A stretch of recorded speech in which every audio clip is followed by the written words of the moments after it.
Շեֆը զանգեց, ասեց արմատը Իրտս դուս եկավ դոչերից, ես քնած էլ ասել եմ ստե, ասա կողմացին փակ մի 4-5 մարտական հաշվարկ էր կանգնած օգոստոսի 6-ին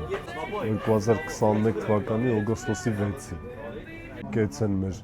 հրշեջները, որովհետև իսկապես կարողացել էին արմատը փրկեին, հələ արմատն էլ հիշում եք, սա բայտ էր, հանգարց սրահ մտներ 10 րոպե էր տևելու, ամբողջ խոհանոցը կորցրեցինք, ստիպված էինք մոտավորապես 3 շաբաթ դադարեցնել ամբողջովին աշխատանքները, բայց դա դաս եղավ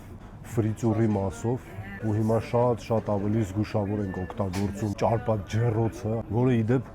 Հայաստանում, եթե ոչ աշխարհում ամենահաճախ հրդեհների պատճառն է դառնում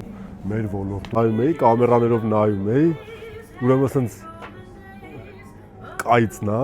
հենց բանի վրա, ֆրիծուրի վրա։ Դրանից ընդամենը 30-40 վայրկյան է անցնում, որ ամբողջ խոհանոցը կպած է արդեն։ Ամենավտանգավոր կրակի բանն է, տեսակն է, էլի։